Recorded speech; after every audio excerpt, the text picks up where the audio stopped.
Hello friends, तो स्वागत है आप सभी का आज के इस नए वीडियो में। फ्रेंड्स, आज के इस वीडियो में डिस्कस करने वाले हैं कक्षा 10 सामाजिक विज्ञान के अर्धवार्षिक परीक्षा का मॉडल पेपर। और ये मॉडल पेपर न्यू सिलेबस के पेपर पैटर्न पर आधारित है। तो चलिए स्टार्ट करते हैं आज का मॉडल पेपर। तथा इस मॉडल पेपर में मैं आप लोग को इन सभी प्रश्नों को बताने वाला हूँ कि कितने नंबर के कितने प्रश्न पूछे जाएंगे तथा कितने प्रश्नों के कितने अंक दिए जाएंगे, और ऐसे कौन से प्रश्न होंगे जिनके उत्तर आपको लिख के नहीं बल्कि ट्रिक लगा के एमसीक्यू के रूप में देने होंगे। इन सभी नॉलेज को मैं आपको प्रोवाइड कराने वाला हूँ इस वीडियो में एक मॉडल पेपर के साथ। तो चलिए स्टार्ट करते हैं आज का क्लास। अपने तो हम आ चुके हैं अब अपने बोर्ड पे, और मैं आपको दिखाता हूँ कक्षा 10 सामाजिक विज्ञान का अर्धवार्षिक परीक्षा का मॉडल पेपर।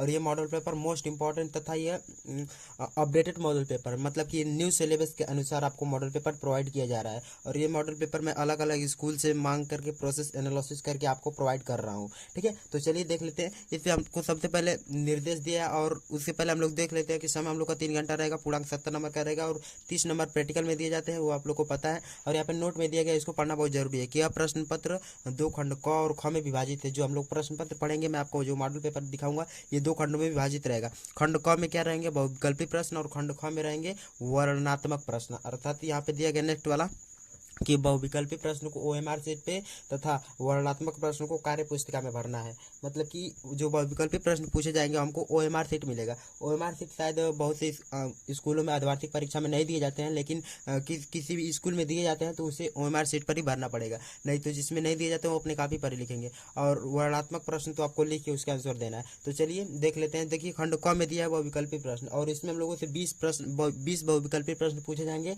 और इसके हमको मिलेंगे 20 अंक, अर्थात 20 नंबर के 20 बहुविकल्पी प्रश्न। तो चलिए तो क्वेश्चन नंबर 1 देख लेते हैं कि क्वेश्चन नंबर 1 क्या है। देखिए, मोस्ट इंपॉर्टेंट प्रश्नों को मैं आपको बताऊंगा, तथा ये मॉडल पेपर में आपको एकदम अच्छे तरीके का प्रोवाइड करा रहा हूँ।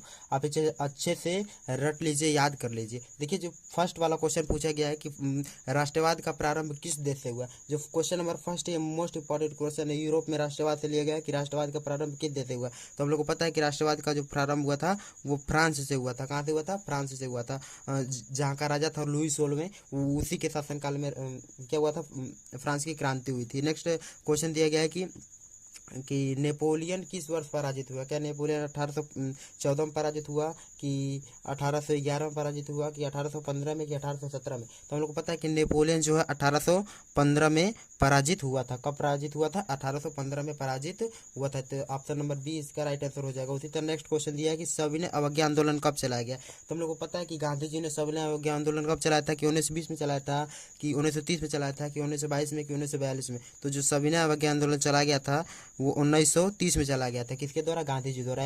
आप ये भी याद करिए। ठीक है, एक क्वेश्चन के साथ मैं दूसरा क्वेश्चन का भी डाउट क्लियर करते चल रहा हूँ। उसी तरह नेक्स्ट क्वेश्चन दिया गया कि प्रश्न नंबर 4 है, क्या है कि भारत में शिक्षक दिवस कब मनाया जाता है। तो हम लोग को पता है कि टीचर डे कब मनाया जाता है। अभी तो जल्दी हम लोग मनाए, तो टीचर डे 5 सितंबर को मनाया जाता है। कब मनाया जाता है? 5 सितंबर को मनाया जाता है। ठीक है, और यहाँ पे नेक्स्ट क्वेश्चन नंबर 5 दिया है कि करो या मरो का नारा किसने दिया था। भगत सिंह ने दिया था, कि सुभाष चंद्र बोस ने दिया था, कि महात्मा गांधी ने दिया, कि सरदार वल्लभ भाई पटेल ने दिया था। तो जो करो या मरो का नारा दिया था किसने दिया था? महात्मा गांधी ने दिया था। ठीक है, और उसी तरह नेक्स्ट क्वेश्चन नंबर 6 क्या दिया है कि भूमि एक संसाधन है। भूमि कैसी संसाधन है? प्राकृतिक संसाधन है, कि सौर ऊर्जा से निर्मित संसाधन है, कि मानव निर्मित संसाधन है, कि इनमें से कोई नहीं। तो भूमि हम लोग की जो है वो प्राकृतिक संसाधन है। कौन सी संसाधन है? प्राकृतिक संसाधन है। ठीक है, अर्थात वो प्राकृतिक द्वारा प्राप्त की गई। उसी तरह नेक्स्ट क्वेश्चन देखते हैं इस टॉपिक का। और क्वेश्चन नंबर 7 क्या दिया गया है।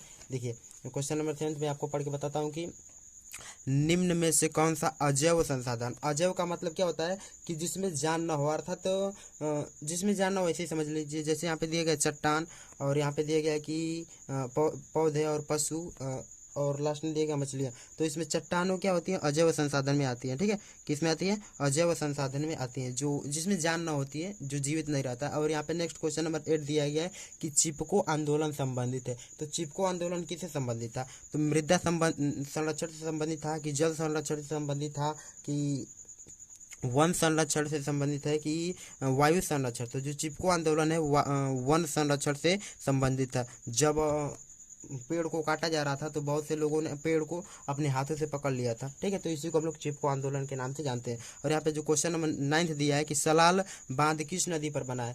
सलाल बांध जो है किस नदी पर बना है? सतलज नदी पर बना है, कि चिनाब नदी पर, कि महानदी पर, कृष्णा नदी पर। तो जो सतलज बांध, सलाल बांध परियोजना है या सलाल बांध है वो चिनाब नदी पर बना है। किस नदी पर बना है? चिनाब नदी पर बना है। उसी तरह क्वेश्चन नंबर 10 दिया है कि निम्न में से कौन सा नर्मदा नदी पर निर्मित है? गांधी सागर बांध, सरदार सरोवर बांध की राणा प्रताप सागर बांध की सरदार पटेल बांध। तो जो सरदार सरोवर बांध है वो किस पे बना है? नर्मदा नदी पर निर्मित किया गया। उसी तरह जो क्वेश्चन नंबर नेक्स्ट दिया गया इस टॉपिक का वो क्या दिया गया कि श्रीलंका कब स्वतंत्र हुआ था? श्रीलंका कब स्वतंत्र राष्ट्र बना था? तो आज़ाद कब हुआ था? जिस तरह भारत 1947 में आज़ाद हुआ था, 15 अगस्त 1947 में, उसी तरह श्रीलंका कब आज़ाद हुआ था? 1946 में कि 1948 में कि 1947 में कि 1950 में। ठीक है, तो श्रीलंका जो था वो कब आज़ाद हुआ था? 1948 में आज़ाद हुआ था। कब आज़ाद हुआ था? 1948 में। तो ऑप्शन नंबर सी इसका राइट आंसर हो जाएगा। अब देखिए आप दिया कि भारत में मतदाता की आयु क्या होती है? जो भारत में वोट देने की उम्र होती है वो कब से स्टार्ट होती है? मतलब कि आप इलेक्शन में क्या कर सकते हैं, किसी को चुनाव में तो भाग नहीं ले सकते, मतलब वोट दे सकते हैं, मतदान कर सकते हैं। ठीक है, वोट देना मतलब मतदान कर सकते हैं। तो किस वर्ष में, कितने वर्ष के हो जाएंगे तो आप मतदान कर सकते हैं? 21 वर्ष के हो जाएंगे कि 25 वर्ष के कि 20 वर्ष के कि 18 वर्ष के?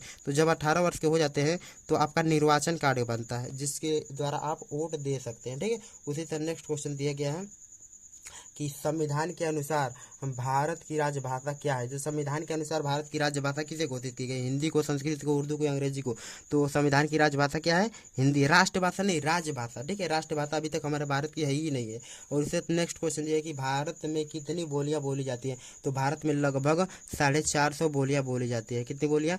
450 से अधिक बोलियां बोली जाती है। और यहाँ पे नेक्स्ट क्वेश्चन नंबर 15 दिया है कि भारत में पंचायती राज की स्थापना कब हुई थी? तो भारत में जो पंचायती राज व्यवस्था की स्थापना हुई थी वो 1992 में हुई थी। कब हुई थी? 1992 जाएगा। उसी तरह नेक्स्ट देखते हैं क्वेश्चन नंबर 16 क्या बोल रहा है। देखिए क्वेश्चन नंबर 16 बोल रहा है कि निम्न में से किस राज्य में प्रति व्यक्ति आय सर्वाधिक है? इसमें से कौन सा ऐसा राज्य है जिसकी प्रति व्यक्ति आय सबसे अधिक है? तो इसकी किस राज्य की प्रति व्यक्ति आय सबसे अधिक है? हरियाणा की, कि राजस्थान की, बिहार की, कि मेघालय की? तो जो हरियाणा राज्य है उसकी प्रति व्यक्ति आय सबसे अधिक है। ठीक है, उसी तरह नेक्स्ट क्वेश्चन दिया किस राज्य में शिशु मृत्यु दर कम है? अर्थात उसमें बच्चे की मृत्यु कम होती है। केरल में, पंजाब में, कि बिहार में, कि हरियाणा में? तो जो केरल राज्य है उसमें शिशु मृत्यु दर क्या है? सबसे कम है। ठीक है, और उसी तरह नेक्स्ट क्वेश्चन दिया, क्वेश्चन नंबर 18 क्या दिया है कि भारत में जीविका का प्रमुख स्रोत कौन सा है? उद्योग है कि व्यवसाय की, कृषि है कि इनमें से कोई नहीं? तो भारत में जो जीविका का प्रमुख स्रोत है क्या है? कृषि है। खेती पर ही लगभग बहुत से लोग क्या है? निर्भर है। ठीक है, और उसी तरह नेक्स्ट क्वेश्चन दिया गया है कि निम्न में से किसको कृषि क्षेत्र कहते हैं? इसमें से कौन सा है जो कृषि क्षेत्र से संबंधित है? प्राथमिक क्षेत्र, द्वितीय क्षेत्र, तृतीय क्षेत्र, चतुर्थ क्षेत्र? ये चतुर्थ क्षेत्र तो होता ही नहीं है तो इसको छोड़ दीजिए। प्राथमिक क्षेत्र, द्वितीय क्षेत्र में क्या होता है? जिसमें कल कारखाने आ जाते हैं। और तृतीय में क्या जाता है? जिसे सेवा क्षेत्र बोलते हैं। और प्राथमिक क्षेत्र में क्या आता है कि जो किससे संबंधित होता है? कृषि से, अर्थात नेचर से संबंधित होता है। तो कृषि किससे होता है? नेचर से संबंधित होता है। तो इसका option number A right answer हो जाएगा। ये तो क्वेश्चन नंबर 20 दिया है, ये क्या दिया? रॉन्ग दिया है। इसके स्थान पर हम लोग दूसरा क्वेश्चन में, तो इस टॉपिक में मैंने 90 क्वेश्चन को बताया, 19 क्वेश्चन को बताया। और चलिए देख लेते हैं जो खंड ब दिया था, खंड ख दिया था वर्णनात्मक प्रश्नों को। ये वर्णनात्मक प्रश्न को मैं आपको बता देता हूँ कि वर्णनात्मक प्रश्न में 2 टाइप के प्रश्न पूछे जाएंगे। एक तो 4 नंबर के प्रश्न पूछे जाएंगे और एक पूछे जाएंगे 6 नंबर के प्रश्न। कितने नंबर के? 6 नंबर के प्रश्न पूछे जाएंगे। तो 4 नंबर के प्रश्नों का जवाब में मतलब कि आपको 2-2 प्रश्न दिए जाएंगे, अथवा करके दिए जाएंगे 4-4 नंबर के। तो मैं आपको बता देता हूँ इन प्रश्नों को। देखिए लघु उत्तरीय प्रश्न में पूछे जाएगा। फर्स्ट वाला क्वेश्चन पूछा गया वार्षिक परीक्षा में कि ऑटोमान बिस्मार्क कौन था, यह क्यों प्रसिद्ध था? तो आपको अपने राइट में कॉपी में क्या करना है? एक हेडिंग बना के ऑटोमान बिस्मार्क के बारे में लिखना है। उसी तरह नेक्स्ट क्वेश्चन इसी का अथवा करके दिया। यदि आपको ये नहीं आ रहा है तो आप ये लिख सकते हैं कि भारत छोड़ो आंदोलन के किन्हीं 3 कारकों का उल्लेख कीजिए। तो भारत छोड़ो आंदोलन जो गांधी जी ने चलाया था उनके क्या क्या कारक थे कि गांधी जी ने आंदोलन चलाया, तथा इसके साथ साथ अंग्रेजों ने क्या अत्याचार किया था कि जिसके कारण गांधी जी ने कौन सा आंदोलन चलाया? भारत छोड़ो आंदोलन चलाया। तो इन्हीं के हमको 3 कारणों को लिखना। तो आप हेडिंग डाल के 3 कारणों को लिख देंगे, आपको 4 नंबर वैसे ही मिल जाएगा। उसी तरह नेक्स्ट क्वेश्चन दिया गया है क्वेश्चन नंबर 2 कि जल दुर्लभता क्या है? दुर्लभता क्या है? इसके 3 प्रमुख कारण बताइए। देखिए जल की कमी को ही क्या बोलते हैं? जल दुर्लभता बोलते हैं। मतलब कि जल की कमी को ही जल दुर्लभता बोलते हैं। तो आपको इसके 3 कारण लिखते हैं। यदि जल की कमी हो जाए तो पारिवारिक जो स्थिति हो जाएगी वो भी खत्म हो जाएगी, दैनिक जीवन में उपयोग होने वाली बहुत सी वस्तुएं जो जल की कमी के कारण अधूरी रहेंगी, तो इसके बारे में आप लिख देंगे। उसी तरह यदि आपको ये नहीं आ रहा तो ये लिख दिए कि जल और मृदा की विशेषता बताइए। तो जो जल और मृदा होती है वो नदियों द्वारा आई गई मृदा होती है, नदियाँ जो बहा के मिट्टी लाती है उसी को हम लोग कौन सी मृदा बोलते हैं, जल और मृदा बोलते हैं।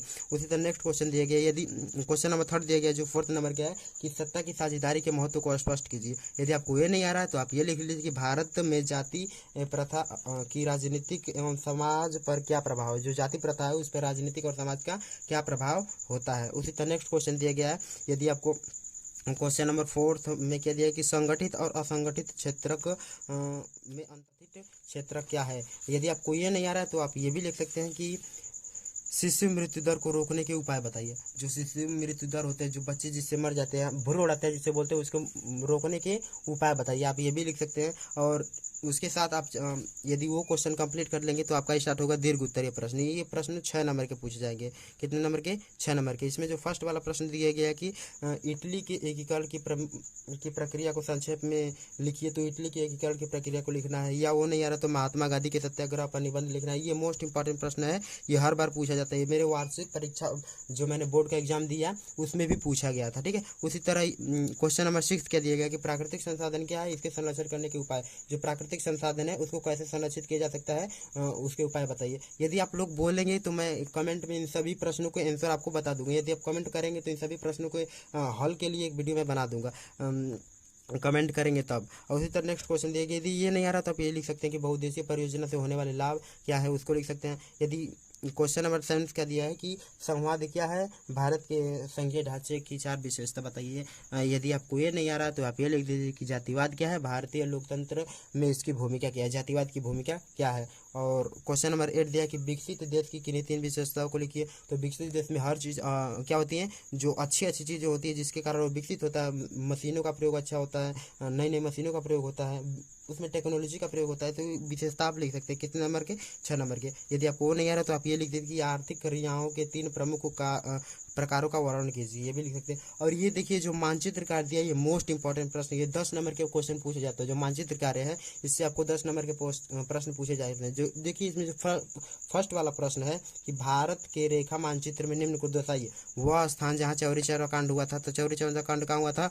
गोरखपुर में हुआ था।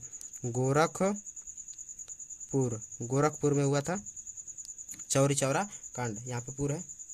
और उसी तरह वो स्थान जहाँ महात्मा गांधी का जन्म हुआ था तो पोरबंदर में हुआ था। कहाँ? गुजरात के पोरबंदर में हुआ था। वह स्थान जहां आनंद भवन स्थित है, वह स्थान जहां कांग्रेस ने 1929 में वह स्थान जहां 1929 में कांग्रेस का अधिवेशन हुआ। 1929 में भी कांग्रेस का अधिवेशन हुआ तथा 1920 में भी कांग्रेस का अधिवेशन हुआ। ये जगह जो अलग अलग है, यदि आप बोलेंगे तो मैं मानचित्र कार्य भी आपको सॉल्व करा दूंगा। उसके साथ साथ उसकी अलग वीडियो में मैं आपको बता दूंगा और आपको ये बता दूंगा कि किस तरह से आप मानचित्र कार्य सॉल्व करके 10 नंबर आराम से पा सकते हैं। और देखिए ये तो हमारे हिस्ट्री से पूछा जाएगा, हिस्ट्री से जो इतिहास का पोर्शन हम लोग पढ़ते हैं। और ये जो जियोग्राफी पढ़ते हैं हम लोग उससे क्वेश्चन पूछे जाए। गंगा नदी क्या है उसको ऐसे दर्शाना है, पश्चिम बंगाल का राष्ट्रीय उद्यान उसको ऐसे दर्शाना है, टिहरी बांध परियोजना को ऐसे दर्शाना है। फिर उसी तरह दिया है कि हैदराबाद नगर उसको दर्शाइए, मध्य प्रदेश की राजधानी भोपाल को ऐसे आपको किस में दर्शाना है? मानचित्र में दर्शाना है। मानचित्र में दर्शा के अपने कॉपी में लिख दीजिए कि इसका आंसर ये, इसका आंसर ये। मॉडल पेपर में 2 खंड थे और 2 खंडों को मैंने बता दिया। खंड क में बहुविकल्पी प्रश्न थे और खंड ख में वर्णनात्मक प्रश्न थे तथा मानचित्र कार्य के क्वेश्चन को भी मैंने आपको प्रोवाइड किया। मैं आशा करता हूं कि आज का पूरा वीडियो आपको समझ में आया होगा। यदि इसके बावजूद भी आपको कोई डाउट हो तो कमेंट में पूछ लीजिए। मिलते हैं अगले वीडियो में, तब तक के लिए धन्यवाद। जय हिंद, बाय बाय।